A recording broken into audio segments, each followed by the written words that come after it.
Hi, I'm Varnaz. Welcome to Low Carb Keto Recipes and Having Fun. I never knew making marshmallows was such a simple and easy process. This is the first time I've tried this recipe myself, and let me tell you, they're foolproof. So let me show you the little batch that I made, and I'll do a taste test too. Now, look at that. These are my marshmallows. Oh, little baby pink ones. Beautiful. And let me do a taste test now. Oh my God. Marshmallows, so easy. Anyway, since we are standing in my kitchen, let's get cooking. So here are the things we'll need. We will need some gelatin powder, 3 tablespoons of it, half a cup of any sweetener of your choice, vanilla extract, or you can use any other kind of extract, banana, whatever, 1 cup of water, which will be divided into 2 parts, and this is food coloring. This is where I've made my marshmallows pink. So I used red food coloring. It's completely optional. They'll look good in white also. So let's begin with the recipe. You take a bowl and you put half a cup of water into it. Now it's not on the burner. The camera is lying there, so I've just placed it there. And you sprinkle 3 tablespoons of gelatin powder on it.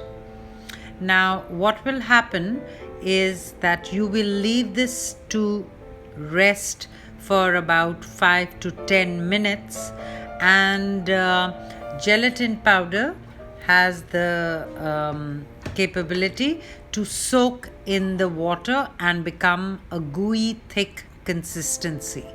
So that's what we are doing with this. Is our first part.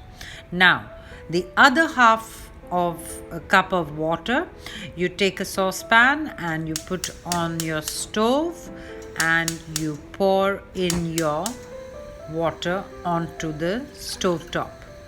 Take your half cup of sweetener. I've used xylitol. It's up to you. You want it sweeter, but I thought half cup was more than enough. Okay, now give this a stir and begin to stir it such that your sweetener gets dissolved. And not only stir it, we want this water to come to a boiling consistency, completely bubbling up like over the boiling point. So it's going to, can you see now? It's been a while, and the water is piping hot and bubbling, and this is where we want it to be. So that is the second part of it. So hot water with your sweetener boiling hot. Now this is the gelatin after 10 minutes, and can you see it's all got gooey, and that's exactly the way we wanted it to be. You can give it a little bit of a mix, but you are going to be using a stand mixer, a blender, or a food processor, so don't worry about mixing it too much. I'm using a hand mixer today, and it's going to be 8 to 10 minutes of mixing the whole entire mixture together. So that's the little tedious part. So I put on my hand mixer and start blending it. Sorry for the noise, but I have to show you how it's done.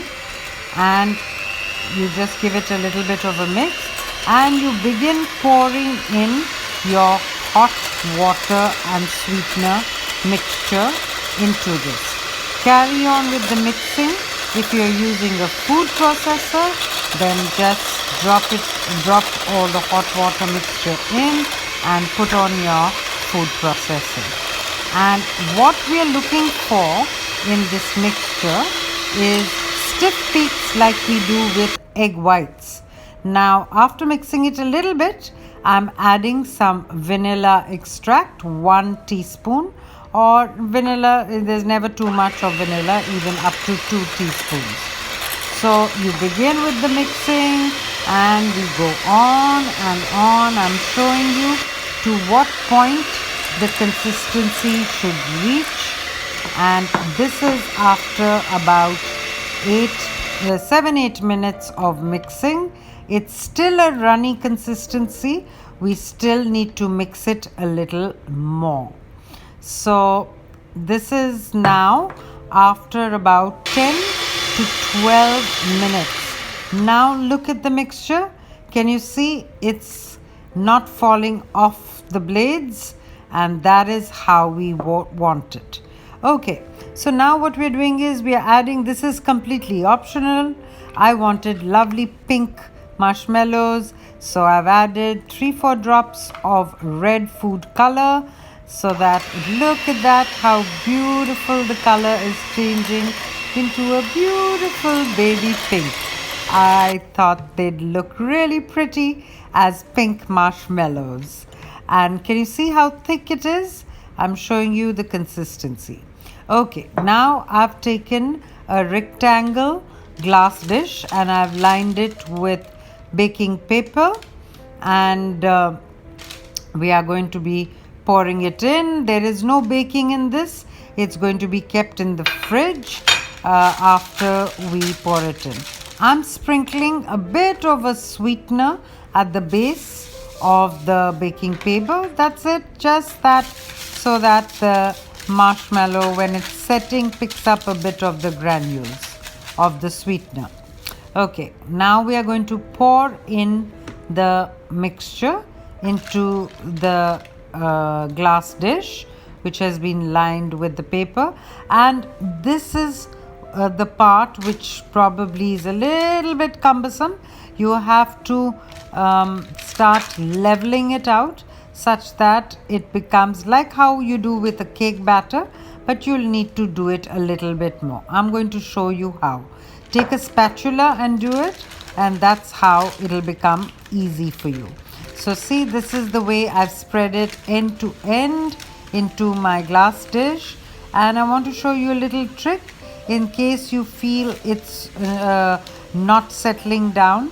Just take your spatula and put some little hot water on your spatula, and then again begin to level it out.